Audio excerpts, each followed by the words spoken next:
Picture this, in Houston, Texas, to his aunts, uncles, and grandparents, young Howard Hughes Jr. was a rather shy and awkward boy.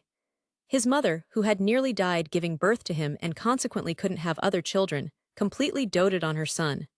She was continually anxious that he might catch some illness, watching his every move, doing all she could to protect him. The boy seemed to be in awe of his father, Howard Sr., who in 1909 had started the Sharp Hughes Tool Company, a venture that would soon make the family a fortune. But his father wasn't home much, always traveling for business, so Howard spent a great deal of time with his mother. To his relatives, he could seem nervous and hypersensitive, but as he got older, he became a remarkably polite, soft-spoken young man, completely devoted to his parents. Then, in 1922, Howard faced an unimaginable loss when his mother, only 39, passed away unexpectedly. This heartbreak took a devastating toll on his father, who struggled to cope with the loss, and sadly passed away just 2 years later. By the time he turned 19, Howard found himself utterly alone, navigating a world without the two people who had been his closest companions and guides through every stage of his life. It was a painful journey that left him feeling adrift and profoundly changed. His relatives, naturally, decided they would have to fill the void and give the young man the guidance he so clearly needed. But here's where the story takes a sudden, shocking turn.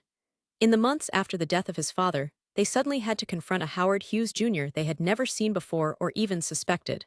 The soft-spoken young man suddenly became rather abusive.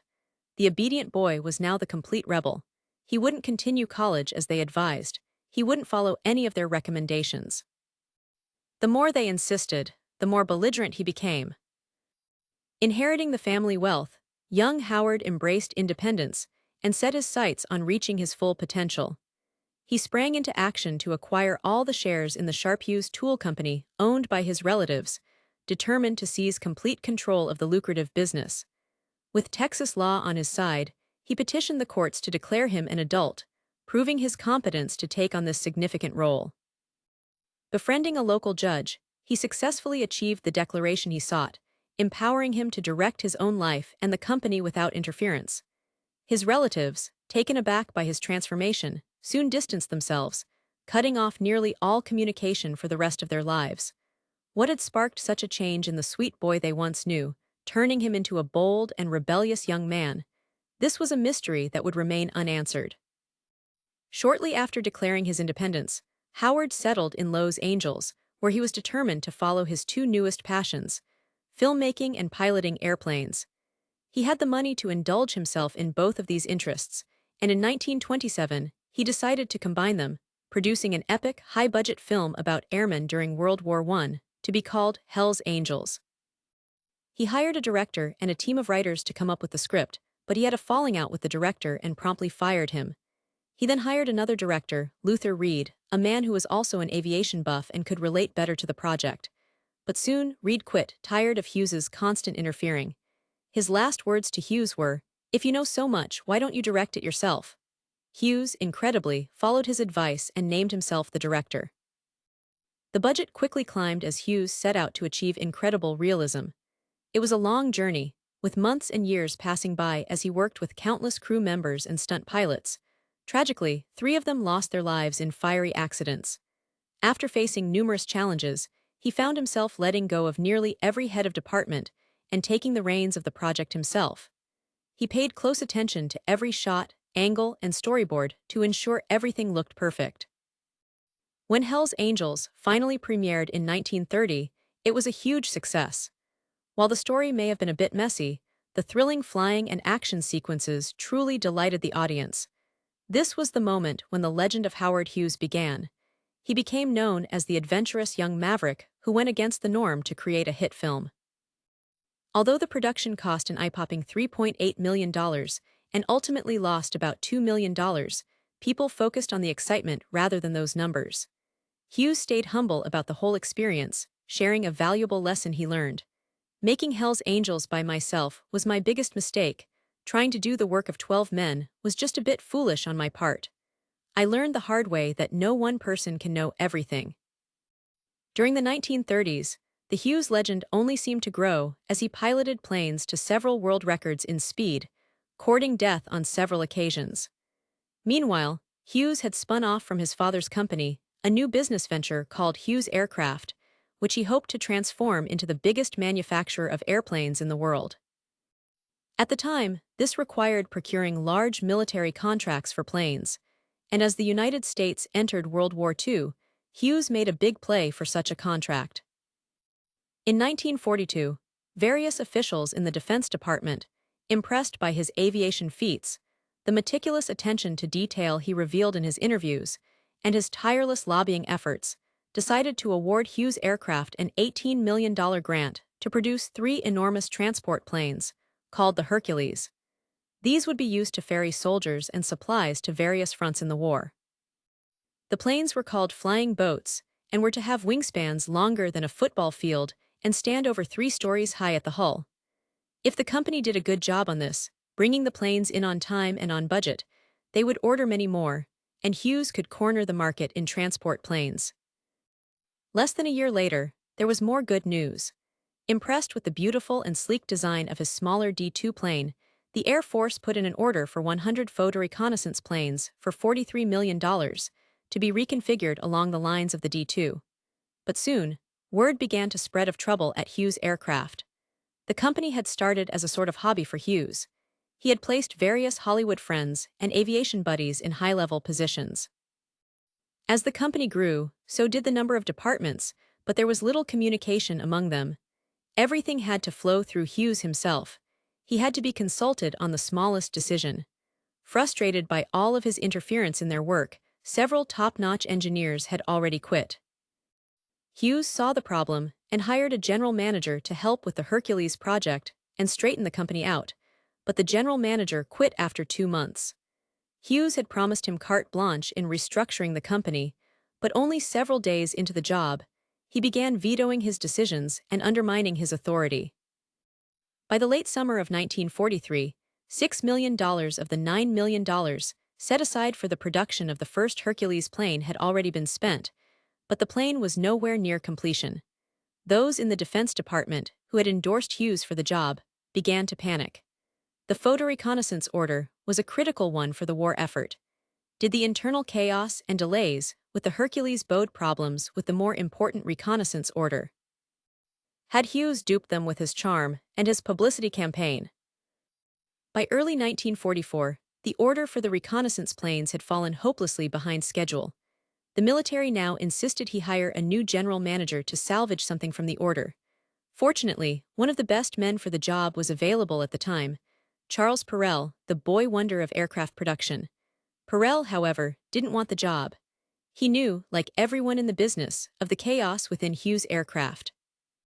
Now Hughes himself, feeling desperate, went on a charm offensive. He insisted he had realized the error of his ways. He needed Perrell's expertise. He wasn't what Perrell had expected. He was completely humble and made it seem as if he were the victim of unscrupulous executives within the company. He knew all the technical details of producing a plane, which impressed Perrell. He promised to give Perrell the authority he needed. Against his better judgment, Perrell took the job. After only a few weeks, however, Perrell regretted his decision. The planes were further behind schedule than he had been led to believe. Everything he saw reeked of a lack of professionalism, down to the shoddy drawings of the planes. He went to work, cutting wasteful spending and streamlining departments, but nobody respected his authority. Everybody knew who really ran the company, as Hughes kept undermining Perrell's reforms. As the order fell further behind and the pressure mounted, Hughes disappeared from the scene, apparently having a nervous breakdown. By the end of the war, not a single reconnaissance plane had been produced, and the Air Force canceled the contract. Perrell himself, broken by the experience, quit his job in December of that year. Hughes, trying to salvage something from the war years, could point to the completion of one of the flying boats, later known as the Spruce Goose. It was a marvel, he claimed, a brilliant piece of engineering on a massive scale. To prove the doubters wrong, he decided to test-fly the plane himself. As he flew over the ocean, however, it became painfully clear that the plane didn't have nearly enough power for its enormous weight, and after a mile, he gently set it down on the water and had it towed back. The plane would never fly again, and would be dry-docked in a hangar at a cost of $1 million per year, Hughes refusing to take it apart for scrap. As one chapter closed, another opened. By 1948, the owner of RKO Pictures, Floyd Odlum, was looking to sell. RKO was one of Hollywood's most profitable and prestigious studios, and Hughes was itching to get back in the limelight by establishing himself in the film business.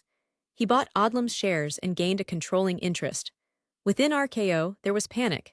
Executives there knew of his reputation for meddling. The company had just brought in a new regime, headed by Sherry, that was going to transform RKO into the hottest studio for young directors. Sherry decided to quit before being humiliated, but he agreed to first meet Hughes, mostly out of curiosity.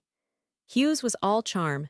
He took hold of Sherry's hand, looked him straight in the eye and said, "I want no part of running the studio. You'll be left alone."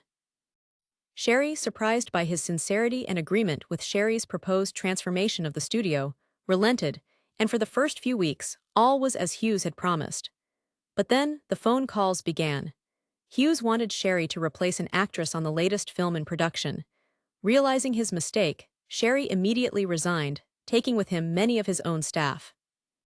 Hughes began filling positions with men who followed his orders, hiring exactly the actors and actresses that he himself liked. He bought a screenplay called Jet Pilot and planned on making it the 1949 version of Hell's Angels. It was to star John Wayne, and the great Joseph von Sternberg was to direct. After a few weeks, Sternberg couldn't endure one more phone call and quit. Hughes took over. In a complete repeat of the production of Hell's Angels, it took nearly 3 years to finish, mostly because of the aerial photography, and the budget soared to $4 million. Hughes had shot so much footage he couldn't decide how to cut it down. It took 6 years before it was ready, and by then the jet scenes were completely out of date and Wayne looked considerably older. The film subsequently fell into complete obscurity. Soon, the once bustling studio was losing substantial sums, and in 1955, with stockholders furious at his mismanagement, Hughes sold RKO to the General Tire Company. Despite these setbacks, Hughes's ambition remained undimmed. In the 1950s and early 60s, the United States military decided to adapt some of its fighting philosophy to the times. To wage war in places like Vietnam, it needed helicopters, including a light observation helicopter to help in reconnaissance. The Army searched out potential manufacturers, and in 1961, selected 2 of them that had submitted the best proposals, rejecting the design of Hughes's second aircraft company, which he had spun off from Hughes Tool. Hughes refused to accept this setback. His publicity team went on a massive lobbying campaign, whining and dining Army brass, much as they had done some 20 years earlier with the photo reconnaissance planes, spending money lavishly. The campaign was a success, and the Hughes entry was now in the running along with the other 2. The Army decided that the company that came in with the best price would win. The price Hughes submitted surprised the military. It was so low it seemed impossible for the company to make any money on the manufacture of the helicopters. It seemed clear that his strategy was to lose money on the initial production in order to win the auction, get the contract, and then raise the price on subsequent orders. In 1965, the Army finally awarded the contract to Hughes, an incredible coup for a company that had had so little success in airplane production. If they were made well and on time, the Army could potentially order thousands of helicopters, and Hughes could use this as a springboard into the production of commercial helicopters, an expanding business. As the Vietnam War heated up, the Army was certain to increase its order, and Hughes would reap the bonanza. But as they waited for the delivery of the first helicopters, those who had awarded the contract to Hughes began to panic. The company was falling way behind the schedule they had agreed upon, and so they launched an investigation to find out what was going on. To their horror, there seemed to be no organized production line. The plant was too small to handle such an order. The details were all wrong, the drawings were unprofessional, the tools inadequate, and there were too few skilled workers on site. It was as if the company had no experience in designing planes and was trying to figure it out as it went. It was the exact same predicament as with the photo reconnaissance planes, which only a few in the military could remember. It was clear that Hughes had not learned a single lesson from the earlier fiasco. As they now could predict, the helicopters only trickled in. Feeling desperate, Army brass decided to conduct a new auction for the much larger order of the 2,200 helicopters they now needed, hoping a more experienced company would come in with a lower price and force out Hughes. Hughes went into panic mode. To lose this follow-on bid would spell ruin.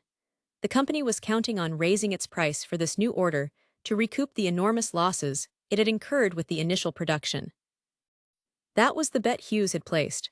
If he tried to come in with a low price for the additional helicopters, he couldn't return a profit, and yet if his bid wasn't low enough, he would be underbid, which was what eventually happened. The loss to Hughes in the end for the helicopters he produced was an astronomical $90 million and had a devastating effect on the company. And so, the remarkable, tumultuous life of Howard Hughes came to an end. In 1976, Howard Hughes passed away while traveling on an airplane from Acapulco to Houston. Following his death, an autopsy provided insights into the challenges he faced during the final decade of his life. He had become reliant on pain medication and narcotics, choosing to live in meticulously sealed hotel rooms due to a profound concern about potential germ contamination. At the time of his passing, he weighed only 93 pounds and had chosen a lifestyle of significant isolation, supported by a small group of dedicated assistants. Despite his wishes to maintain privacy, the circumstances of his health became known. It is indeed poignant that a man who so greatly feared losing control ultimately found himself reliant on a limited circle of aides and executives, who managed his affairs during a challenging period and played a significant role in the stewardship of his company.